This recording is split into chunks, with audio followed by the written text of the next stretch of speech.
자, 이제 채식주의자에 대해서 이야기를 한번 해보겠습니다. 앞서 말씀드렸듯이 뭐 발표된 지가 거의 20년이 지났어요. 그래서 이 작품이 우리 시대, 지금 시대에 어떤 의미를 익힐 수 있는지 이 연작인 세 작품 전체를 통해서 한번 이야기를 해보겠습니다. 먼저 박훈 선생님. 연작에 대해서 다 얘기를 해야 되는 거예요? 아니면 아니 뭐 전체적으로 얘기를 하면 될 것 같아요. 그리고 특히나 관심이 있는. 네. 제가 이 세 연작 중에서 제일 흡입력 있다고 생각했던 거는 몽고반점이었고요. 채식주의자 제일 앞에 나온 이제 채식주의자도 괜찮았고, 새 연작을 읽으면서 예전에 한번 읽고 이제 지금 다시 읽었을 때 느낌이 조금 다르긴 했어요. 예전에는 너무 좀 끔찍하다, 너무 읽기 힘들다 뭐 이런 느낌이었다면 지금은 제가 여성 호르몬이 많이 나올 시기가 되어서 잘 모르겠는데 약간 공감이 더 된다? 예전보다 오히려? 영혜에게? 예, 영예에 공감이 되고 그때 제가 지금보다 어렸을 때 읽었을 때에는 이거는 좀 납득이 안 된다는 그런 상황들도 조금 납득이 되는 것 같기도 하고, 그래서 그 한국 가족의 어떤 폭력성 같은 것들이 나오잖아요. 억지로 음식을 먹인다든가 그런 아버지의 어떤 폭력성이라든가 남편의 무심함을 가장한 폭력성, 이런 것들이 제가 나이를 먹고 읽으니까 더 와닿았다는 느낌이 들었어요. 그래서 확실히 이게 좀 시간이 흐르고 나서 내 어떤 생물학적 나이가 들고 나서 읽었을 때 어떤 여성 서사라는 것들이 다르게 읽힐 수 있겠구나 하는 생각이 들었고요. 채식주의자라는 작품 자체가 가지는 의미는 모르겠습니다. 당대의 그 채식주의자가 나왔던 당대의 평가가 어땠는지 제가 찾아보지 못했는데, 지금 읽었을 때 채식주의자는 아까 제가 20자평에서도 말씀드렸듯이 여전히 현재성을 가지고 있다는 생각이 들었고, 특히 여성의 고통이라는 것이 노벨상 작품이었던 그 스베틀라나 알렉시에비치의 그 체르노벨의 목소리라는 작품이 있었잖아요. 넌픽션. 그 작품에서도 여성들의 목소리, 여성들의 고통이 전면화될 작품이었는데, 지금 노벨상을 받은 한강 작가의 작품 역시도 여성의 고통을 통해서 세계 폭력성을 드러내는 것, 그것이 저는 한강뿐만이 아니라 전 세계적으로 지금 일어나고 있는 뭐 기후 생태 위기라든가 이런 전지구적인 보편적인 위기에 닥쳤을 때 어떤 여성들의 목소리라는 것이 탄광의 카나리아 같은 그런 것으로 받아들여지는 것이 아닌가, 그런 부분들을 많은 분들이 공감하고 있는 것이 아닌가 하는 생각을 잠깐 했었습니다. 네, 심지어 선생님. 뭐 이 소설은 이미 너무 많은 평론이 나왔고, 그 다음에 이미 논문으로도 이 한강의 소설은 심지어 작별하지 않는다도 논문으로 이미 엄청 나왔어요. 이미. 그래서 이미 이제 한강의 문학은 하나의 고전이 되었다. 논문으로 다룰 만한. 그래서 뭐 작품에 대한 뭐 세세한 분석들은 이제 되게 많이 있지만, 그러니까 저 같은 경우 사실은 선생님은 이제 몽고반점을 가장 인상적으로 보셨다고 했는데, 그러니까 저는 사실 읽으면서 그 부분이, 그 소설이 좀 징그러웠어요. 그러니까 그러니까 좀 꽃을, 그리고 약간 그 이미지가 좀 저는 좀 상투적으로 느껴졌거든요.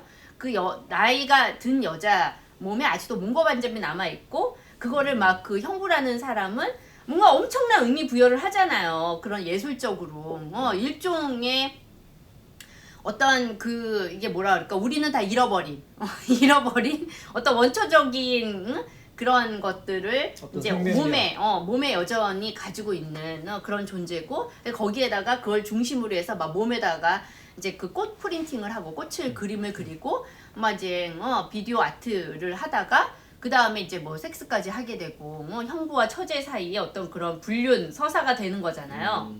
근데 이제 그런 것들이 형부와 처제 사이의 불륜이라고 하는 것보다도, 그게 징그럽다기보다도 막 그 꽃을 그리고 그 찍고 하는 그런 것들이 또 영화 속에서 보여지는 막 여성을 그렇게 막 그리는 그렇게 막 작품으로 이제 형상화하는 그러한 모습들이 연상이 됐다. 물론 이제 그게 연작 소설의 어떤 일부로서 이 여자아이가 처음에는 이제 어떤 채식을 하다가 채식주의자였다가 그 다음에는 점점 얘가 이제 반사회적 탈인간계 이렇게 되는 과정이잖아요.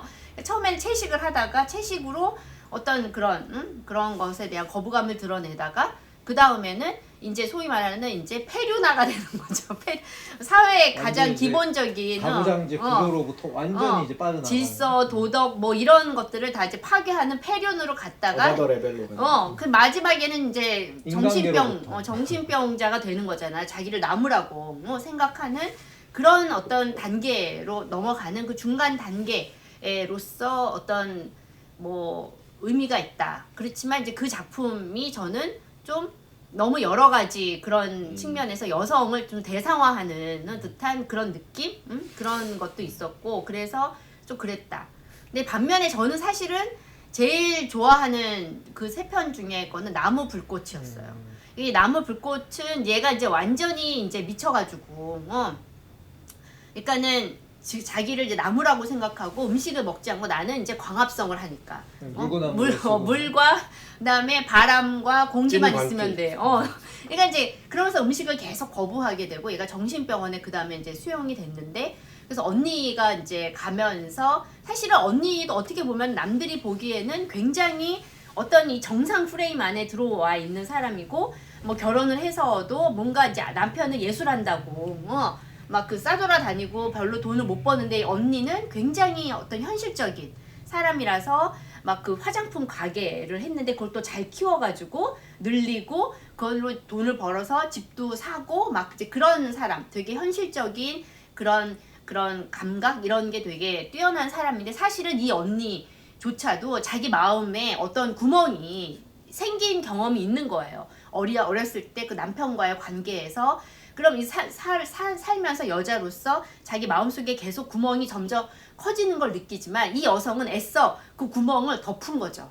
어떻게 보면은 그리고 굉장히 그런 어떤 그런 경계선 위에서 되게 이제 위태롭게 사실은 살았던 건데 오히려 그렇기 때문에 더 현실적으로 더 이제 무덤덤하게 자기를 이제 숨기면서 살아왔는데 그 언니가 은혜인가 이름이 은혜가 이제 영혜를 바라보면서 자기가 인혜가 자기가 감춘 덮은 어떤 그 구멍을 얘에게서 본 거죠. 그러니까 이 동생은 어쨌든 그거를 이제 끝까지 밀고 가는 거고 언니는 어쨌든 그 동생처럼 그 경계를 넘어서 질주하지 않고 그럼에도 불구하고 최후의 마지노선을 넘지 않고 어쨌든 그 안에서 막 이렇게 살아남으려고 하는 사람인 거잖아요. 그래서 그 둘의 공감 그리고 이 언니가 유일하게 이 가족 중에서 그래도 자기 남편이랑 그런 이제 그 관계에 있었음에도 불구하고 남편과 이혼하고 결국에는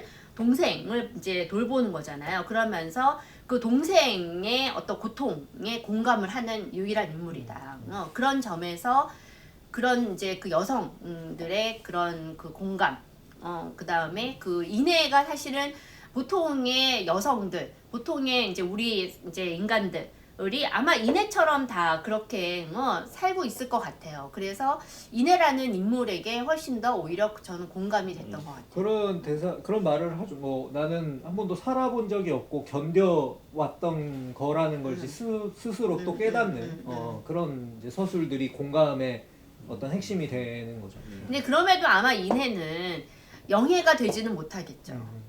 그러니까는 그리고 사실 솔직히 주변에 영예 같은 애가 내 주변에 있다고 생각해 보면 사실은 좀 힘들잖아요. 외면하고 싶겠죠. 너무 힘들죠. 너무 힘들잖아요. 어떻게 보면. 그러니까 사실 채식주의자를 보면은 이 남편이 물론 굉장히 무심하고 좀 약간 좀 지나치게 이기적인 자기 아내를 고르는 방법이 자기의 삶에 되게 편리함을 주면서 그러면서 무난한 여자 힘들게 하지 힘들게 하지 않는 그냥 아주 평범한 그런 여자라는 이유로 그 여자를 선택을 했는데 보기보다 그렇지 않네 뭐 이러다가 이제 점점 불편함을 느끼면서 겪게 되는 어떤 얘기들이잖아요. 맨 마지막에 아내를 외면하잖아요. 이 아내가 이제 토플리스로 죽은 동박새를 입가에 약간 피칠갑을 하고 죽은 동박새를 이렇게 쥐고 있고 이제 그런 아내를 사람들이 웅성웅성하면서 있는데 나는 저 여자를 모른다. 나는 모르는 여자다. 그러면서 딱 뒤를 돌아서 이렇게 가잖아요. 손절. 근데 사실은 그 남편도 어떻게 보면은 우리 일상생활 영역에서 누가 이제 그런다. 그러면은 사실 그럴 수는 있다. 어떻게 보면 이 여성이 채식을 하더라도 전형적인 너무나 극단적으로 채식을 하잖아요. 그리고 심지어 여성은 건강이나 신념 이런 것 때문에 채식을 하는 게 아니라 공포 때문이잖아요. 내가 누군가를 죽일지도 모른다는 공포, 내가 누군가에게 폭력을 행사할지도 모른다는 그 공포 때문에 그래서 자기가 음식을 먹지 못하는데 그런 것들을 이제 남편에게도 막 강요를 하는 거기 때문에 이 여성이 이제 보여주는 어떤 그런 모습이 사실은 이제 좀 납득하기는 사실은 어렵다. 이해는 하지만 그런 점에서 이제 그 인혜의 캐릭터가 오히려 독자들에게 훨씬 더 큰 공감을 불러일으키지 않을까. 네. 박인 선생님. 저는 이 체육주의자 이번에 읽으면서 그러니까 무슨 생각이 많이 들었냐면은 물론 아까 논문으로도 이미 많이 다루어지고 있다고 말씀해 주셨지만 앞으로 한강 소설이 박사논문으로 엄청 나오겠구나라는 그쵸. 생각이 들면서 동시에 너무 논문화하기 좋은 텍스트라는 생각이 드는 거예요. 그러니까 뭘로 찔러도 이렇게 잘 들어갈 수 뭐 동박새, 그러니까 채식, 뭐 에코 생태주의 아니면 에코 페미니즘 이미 논문 뭐, 나와 있습니다. 온갖 것들이 들어갈 수 있을 것 같고 동시에 이제 뭐 그런 것들 안에서 해석적으로도 되게 말이 되는 이야기들이라서 저 스스로도 뭔가 좀 이론적 접근 같은 것들에 대해서 고민하게 되는데 일단 저의 기준은 저도 아무래도 박고현 선생님이 요즘에 이제 여성 호르몬 많이 나오신다고 했지만 그럼에도 불구하고 저는 이제 남성적 시선과 관점이라고 하는 것 자체가 어쨌거나 이 소설에서 형식적으로 취해진 이유와 그 효과에 대해서 많이 고민을 하게 되더라고요. 특히 앞에 이제 채식주의자하고 몽고반점이 두 명의 이제 서로 다른 남성의 시선으로 영예를 바라보는 그 관점의 이해 불가능성을 어떻게 보면 다루고 있는 소설인데 물론 이제 형부는 남편보다 더 내가 그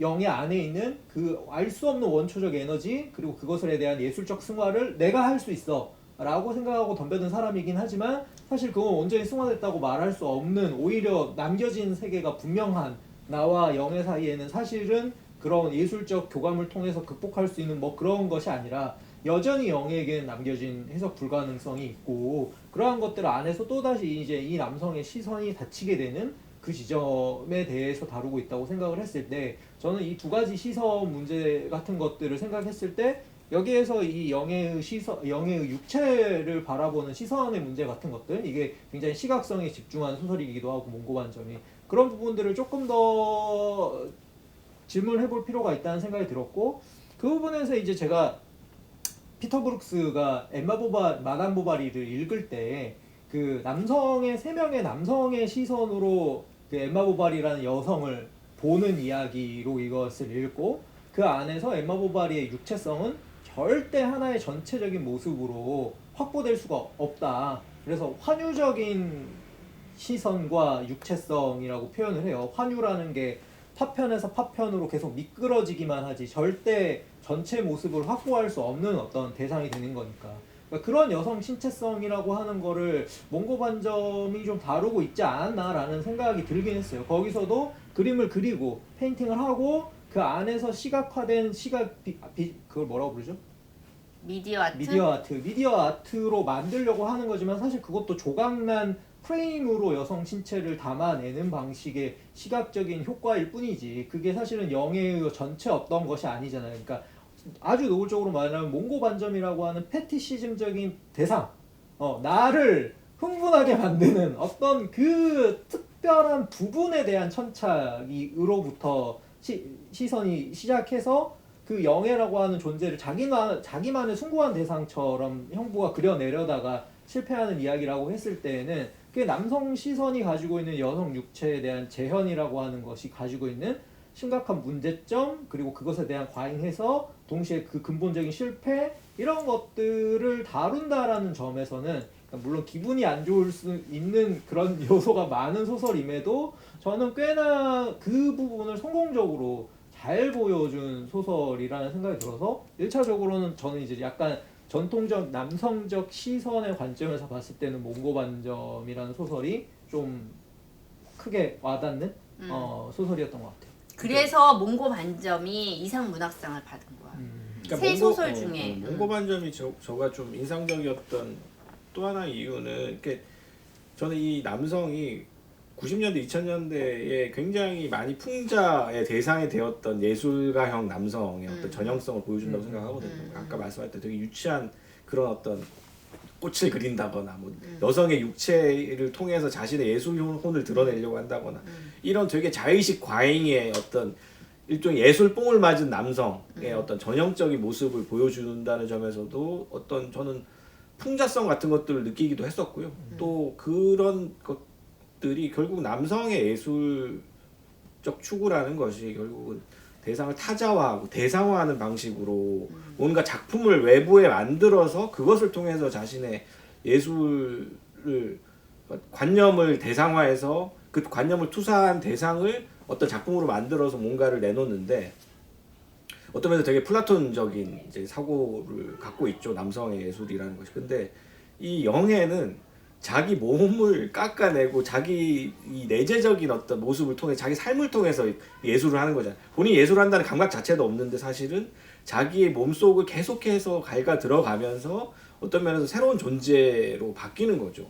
여성이 사이보그화 되듯이 본인이 식물화 되면서 자신의 존재 자체를 바꿔서 그 자체가 사실은 예술이 되어버리는 내재화된 예술이라는 측면에서 사실은 남성의 외재화된 예술과는 굉장히 극단적으로 다른 면모를 보여주고 그런 것들을 이 몽고 반점이 어떤 면에서는 되게 은유적으로 혹은 또 비유적으로 잘 보여준다는 생각이 근데 이제 그거는 그 남성 예술가의 어떠한 예술적 형상화, 여성을 대상으로 한 예술적 형상화가 가지는 어떠한 그런 문제를 어떤 패러디하거나 풍자하는 그런 것으로 읽을 수 있는 독자가 과연 몇이나 될까? 그러니까 솔직히 이게 영화로 만들어졌잖아요. 한강의 채식주의자가. 근데 그 영화에서는 거의 형부와 이 처제의 그 관계를 중심으로 해서 뭐 그려졌고 그 다음에 거의 그 여성의 그 몸이 이게 깡마른 그런 몸이 전면에 스펙타클러하죠. 시각적인 자극을 위해서 전면에 이렇게 내세워졌단 말이죠. 그렇기 때문에 이제 그러한 것들이 그런 남성 독자들이 읽었을 때 그 형부라는 그 예술가가 어떤 풍자의 대상이라는 인식까지 할 수 있을까? 약간 그거는 조금 더 이렇게 독서 경험이 많은 그런 사람들이 거기에까지 도달할 수 있을 것 같고 그렇지 않으면 이제 경기도 교육감처럼 이제 처제와 형부의 불륜 다뤘으니까 이거는 부도덕한 유해 도서다 뭐 이런 식으로 가거나 아니면은 아예 그 예술가인 형부의 시선에 동화되어서 그걸 하나의 예술적인 어떤 성취의 과정으로 그렇게 받아들이거나 저는 이런 쪽으로 오히려 더 많이 읽지 않을까 그런 생각이 좀 들긴 했어요. 저는 근데 이게 영애한테 목소리를 부여하지 않았다 이게 좀 동의가 안 되더라고요. 그러니까 채식주의자만 보면 그래요. 근데 저는 마지막에 제일 인상 깊게 읽었던 건 나무 불꽃이었어요. 왜냐면 이게 의미를 완성하는 최종장이잖아요. 근데 이게 제목부터 나무와 불꽃이 붙어 있잖아요. 이게 사실은 상극인데 작가는 이걸 붙여놨단 말이에요. 근데 여기서 제 생각에 불꽃은 어떤 생명력으로 이해가 돼요. 그러니까 처음에 식물이 되겠다고 한 거는 채식주의자부터인 것 같고 몽고 반점은 그러니까 영애는 자기 목소리도 없고 움직이지도 않지만 누군가 자꾸 끌어들이는 방식으로 이야기가 진행이 되잖아요. 그게 식물의 본질이고 그래서 사실은 영애한테 목소리를 부여하기는 어렵죠. 그러니까 나중에 사고도 멈추려고 하잖아요. 영애가. 문화되고 싶어. 왜냐하면 식물의 본질로 이 사람 다가가야 되기 때문에 그러니까 전체적으로 읽으면 결국은 저는 영애일 수밖에 없는데 문제는 이제 영애의 일종의 투쟁기로 보인다는 거죠. 저는. 왜냐하면 저는 실존으로 봤거든요. 그러니까 자기 존재를 어떻게 식물로서의 자기 정체성과 자기 존재를 어떻게 확보할 것인가가 이 소설이 쭉 그 이어져 오고 있는 갈등의 포인트인 것 같아요. 그러니까 사실은 몽고 반점도 꽃의 입장에서 생각해 보면 윤리와 도덕은 무관하죠. 꽃의 입장에서는 형부가 오든 뭐든 꽃 식물의 입장에서는 머리 물어다 주는 대로 받는 거 아니에요. 열매를 맺기 위해서. 그러니까 그 선을 넘어 거기서 이미 이제 식물로서의 정체성을 영애가 확보를 했다면 여기 와서는 이제 식물로서의 자기 존재를 인정받는 거란 말이죠. 근데 이때 제가 볼 때는 좀 동물적인 투쟁을 하는 것 같다는 느낌을 많이 받았어요. 그러니까 영애 가만히 있는데 건드리면 발광을 하는 거예요. 얘가 네. 못 먹게 그러니까 식물이 아니게 만들려고 하면 얘가 발광을 하잖아요. 네, 그러니까 이게 이제 식물로서 자기 존재를 확보하려는 어떤 처절한 투쟁처럼 보이거든요. 그러니까 나무이지만 동시에 불꽃이기도 한 그러면서 오히려 언니를 끌어당기잖아요. 그러니까 언니가 사실은 처음에는 정신 나간 애를 남편이 건드렸어라고 합리화를 하지만 나중에 이제 자기의 본질에 도달하잖아요. 언니 영애도 밉잖아 사실은. 예, 자기의 그걸 깨뜨린 영애도 밉지만 결국은 언니가 영애를 이해한다까지는 안 가지만 영애를 통해서 자기 고통을 반추하고 난 다음에 영애 옆에 서주잖아요. 마지막에 가서는. 그러니까 이것도 어떻게 보면 식물로서의 영애가 언니를 끌어들이는 방식인 것 같아요. 제가 볼 때는. 그래서 마지막에 이 나무 불꽃이라는 이 말은 굉장히 동물적이면서 역동적이면서 동시에 식물적인 거죠. 아니 동시에 나무불꽃이라는 소설이 상극인 두 개의 키워드로 이루어져 있어요. 뭐냐면은 한편에서 이내는 이렇게 생각해요. 그러니까 서술에는 그렇지만 시간은 흘러간다. 그러니까 시간은 흘러간다라는 이 문장이 반복적으로 나오고 동시에 이내는 자가적으로 판단하는 질문이 또 있어요. 뭐냐면 내가 언제 영애를 그렇다면 멈출 수 있었을까? 이때 멈출 수 있었을까? 저때 멈출 수 있었을까? 그러니까 이내의 사유는 자꾸 자기가 뒤로 가서 선택을 되돌이킬 수 있는 방향으로 가는데 하지만 시간은 흘러간다. 잖아요. 그러니까 계속 시간은 앞으로 가야 돼. 영애가 식물화되어가는 이 현상을 막을 수는 없는데 그럼 막을 수 있었던 순간들이 있었을까라는 리와인들을 감는 이 두 개의 구조로 소설이 이루어져 있다라는 점에서도 상극인 두 개를 붙여놓고 있는 소설인 거죠. 아니 근데 저는 이제 이 소설이 세식주의자가 사실은 그 전에 내 여자의 열매라는 단편 소설이 있어요. 그 단편 소설집 제목이기도 한데 근데 그 소설의 여자도 식물이 되는 얘기예요. 근데 이제 그 소설은 되게 이제 환상적으로 처리가 돼요. 그러니까 여자가 이 답답한 도시의 삶을 막 견디지 못하고 여자가 되게 예민하고 막 민감하게 반응하고 남편과 이제 부딪히고 그리고 이제 여성이 지금 현실에서의 삶을 막 못 견뎌하고 막 그랬는데 이 여자가 어느 날부터 식물이 되기 시작한 거야.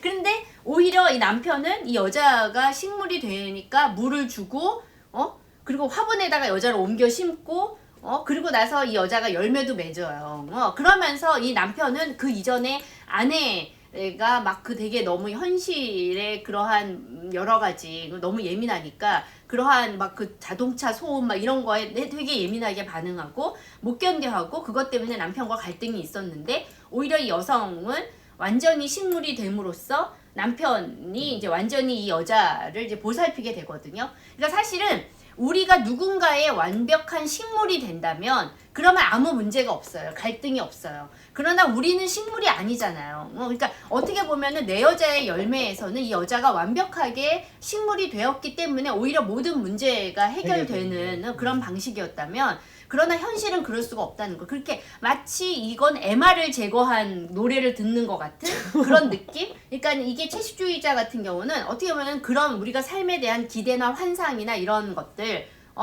그런 것들을 다 제거한 상태의 그런 소설이라는 느낌이 들고, 그리고 결국에는 이 여성이 그렇게 해서 이게 아무도 이 여성이 식물이 될 수 없다라는 건 그런 것들을 누구나 다 알고 있지만 사실 여성은 그럼에도 불구하고 그 불가능한 어떤 현실을 실현해 보려고 하고 있기 때문에 사실은 이렇게 파국으로 치달을 수밖에 없는 그런 이야기인 거죠. 그러니까 영애라고 하는 인물이 어쨌든 이 세계의 이제 고통을 이제 자기 몸에 새기고 자기가 그 고통의 대상으로 스스로 이제 시연을 하고 그리고 나서는 이제 살 수가 없는 거야. 인간으로는 내가 살 수 없다. 이 포식자들의 세계, 먹고 먹히는 이 포식자들의 이 세계에서 나는 살 수가 없다. 그러니까 아무것도 먹지 않는 식물이 되고 싶어 하지만 사실은 그거는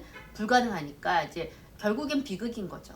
아무리 그러니까 사실 이제 문학에서 듣다 보니까 그런 생각도 드는데 되게 엄청나게 많이 변주되는 모티브가 변신이잖아요. 변신이라는 것들이 문학 속에서 어마어마하게 많이 이제 변주가 되는 모티브인데 그 문학이 다루는 변신이라는 게 대체로 그냥 결과로서의 변신, 이미 변신된 상태에서 갑자기 뭐 그레고리 잠자처럼 아침에 일어났더니 벌레가 됐다든가 뭐 이런 방식으로 나타났지 변신하는 과정을 이렇게까지 천천히 이렇게 변신 과정을 쭉 보여주고 그 과정들 통해서 뭔가를 보여주는 소설은 의외로 많지 않았던 것 같다는 생각이 들어요. 그래서 이건 변신에 대한 이야기인데 변신이라기보다는 변신의 과정의 어떤 역동성에 대한 이야기고 그것이 얼마나 처참하고 뭐 끔찍한 과정이고 그것이 그럼에도 불구하고 어떻게 그것이 일어날 수 있는지를 보여준다는 면에서는 불가능한 것들을 보여주는 그런 면도 있는 것 같아요. 2000년대 초반 소설 중에 말 그대로 다른 것이 되어버리는 이야기가 되게 많았었잖아요. 황정은의 소설도 그렇고 아버지 모자 되고 박민규의 아버지 기린 되고 도 그렇고 그러니까 그런 어떤 환상성이라고 하는 것이 이제 변신이라고 하는 거를 현 리얼리즘 문학의 계보 안에서 환상성이라고 하는 방식으로 재구성하고 현실을 탈바꿈하는 어떤 그런 상상력의 기초가 되어 왔는데 반대로 사실 이거를 되기로 해석하는 그런 비평적 해석들이 되게 많았단 말이에요. 환상적으로 뭔가 다른 존재가 되어버린 거를 어떤 무엇 되기라고 하는 이름으로 비평적인 수사로 활용하는 경우가 되게 많았는데 반대로 저 같은 경우에는 되기라는 거의 이 처절함? 그러니까 절대 될 수 없는 것을 향해서 되어가는 과정을 다루는 소설들은 말 그대로 좀 희소했다라는 생각도 오히려 드는 것 같아요. 아니 그러니까 사실은 채식주의자의 마지막에 얘가 동박새를 물어 뜯은 거잖아요. 그리고 그 손에 이제 그 죽은 새를 이렇게 갖고 있는 거잖아요. 사실 인간은 누구를 먹지 않으면 살 수 없기 때문에 포식자로서의 그 본능이 있는 거예요. 그리고 안 먹으면 우리 다 죽죠. 어떻게? 그러니까 사실은 얘도 그러한 포식자로서의 본능이 있기 때문에 이제 새를 물어 뜯었지만 그런데 이제 자기는 이걸 벗어나고 싶은 거야. 포식자로서의 본능을 완전히 벗어나서 완전히 식물이 되고 싶은 건데 사실은 그게 불가능한 거죠. 그러니까 들레즈 철학에서 이제 일부 해석들을 보면 이제 되기라는 것들을 굉장히 낭만화된 방식으로 다루고 있거든요. 우리는 다중이라는 존재가 어떤 되기를 통해서 혁명적인 다중이 될 수 있다. 지금은 수동적이고 왜속된 다중이지만 우리는 되기를 통해서 우리는 얼마든지 혁명의 주체로 바뀔 수 있다는 방식으로 그런 되기의 과정을 굉장히 낭만화된 변혁의 주체로 바꾸는 것들이 일종의 되기라는 담론, 포스트 모던 담론 속에서 되기 개념의 일반적인 해석이었는데 그 되기라는 걸 실제로 들여다보면 얼마나 그게 말도 안 되게 어려운 일인지를 문학적으로 보여준 것일 수도 있다는 생각도 드네요. 그러니까 이게 이전에 되기는 마침표였어요. 이러한 세상에서 나는 이런 존재가 됐어. 그러니까 마침표로서인데 이거는 사실은 시작부터 그 식물이 돼서 시작을 하거든요. 이 소설은 연작이라는 관점에서 보면 그러니까 1편 끝에 보면 이미 식물이 됐잖아요. 얘는. 그러니까 그 다음부터 이제 자기 존재를 확보하는 투쟁을 계속 이어가는 건데 이게 마침표로서의 대기가 아니에요. 이건 계속 지속형이고 그러니까 진행형이죠. 내 존재를 확보하기 위해서는 내가 얼마나 많은 것들과 맞서 싸워야 되는지를 계속해서 보여주고 있는 거죠. 그래서 처음에는 이게 뭐 피해자성이니까 처음에 채식주의자만 읽었을 때는 뭐지 좀 뻔한데라고 생각을 했는데 몽고 반전과 나무 불꽃을 저는 읽어가면서 이게 어떤 우리가 흔히 생각하고 있는 주제를 넘어가는 지점이 있구나. 그거는 어떤 이 세상에서 탈출하기 위한 혹은 이 세상에서 결론을 내리기 위한 변화나 변신이 아니고 그러기 위해서는 계속해서 자기 존재를 확보하기 위한 투쟁으로서 과정을 담고 있고 마지막까지 노려보면서 끝나거든요. 언니가. 그러니까 세상과 끝까지 대결하겠다는 자세로 소설을 끝맺더라고요. 이게 2000년대 포스트 모던 유행의 한복판에 나왔다라는 점이 더 그런 면에서 의미도 있는 것 같다라는. 그래서 저는 탁월하고 다르다고 생각을 한 거예요. 주제적으로 봤을 때.